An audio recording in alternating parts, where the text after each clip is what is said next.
This is the point of origin down here. We made a concentrated effort very early on to prevent the fire from moving north into Aliso Canyon, getting aligned with these canyons that you see right here, coming up and over on all three of these canyons to prevent the fire from coming into Yorba Linda in a wide front.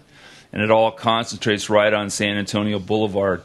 So the fire was basically allowed to come into Yorba Linda and move in a flanking motion to the north. Yes, I think we'll go out to near the point of origin and we'll just look, and I'll explain kind of the strategical overall strategy on the fire and what the trigger points were that caused us to take certain actions that we took.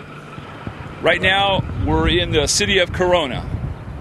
This is the first set of homes that were impacted by the fire at the point of origin. Yes, initially the fire was on this slope in this little area here, and the two helicopters from the Orange County Fire Authority had arrived on scene. They looked at the fire and they looked at how it was burning, that it could be cut off and it could be contained to this area right here. Engine from the city of Corona that drove down into this area here. The fire suddenly flared up on them, caught them in the burn, and the helicopters had to divert from dropping on the wildland fire to protect the engine that was being burnt over. So they were diverted from attacking the wildland fire. What occurred then is the fire backed around the corner here, turned and got aligned with the wind, and started burning from the east to the west towards the city of Yorba Linda. And then at that time it went into the mode to provide a defensive structure protection here and then to start the evacuation of Yorba Linda. We're directly across from the Green River Golf Course. We're looking down at the initial command post for the fire. When it escaped the initial attack area, started burning up into and heading to Yorba Linda. Initially, the fire was being held back in Corona.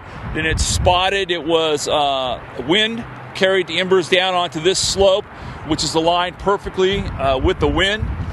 Came up and over and started heading down into the Yorba Linda. And that's at this point here, the fire was running up the slope. Was when the first notification went out to establish the Yorba Linda EOC and the notification of the need for evacuations. We were not going to stop the fire in the wildland. It was, from this point, it went into structure protection. That the fire was going to burn through the wildland and the stop was going to be made when the fire hit the boundary of the structures. Roughly in this neighborhood, I would estimate about 20 here along this ridge, Bighorn, and around the corner. This was one of the very first areas, actually the area to the south. And then it progressively made runs this way. It was one of the first areas that there were reported structures lost. The house topographically is sitting on the top of the ridge. Look at the slope below us. With the wind coming in this direction, the fire is going to behave exactly the same. It's going to make the run up this slope. It's going to get to the ridge and it's going to lay over at ground level. So we know that that's going to happen. It will happen again. It is where we live, Southern California. Volatile fuels, Santa Ana winds, driven fire, houses next to the urban interface. Yeah, it'll happen again. What we have to keep in mind is the vegetation type. In the years immediately after the fire, we normally would think, well, next year it's not going to be as bad because there was a big fire last year.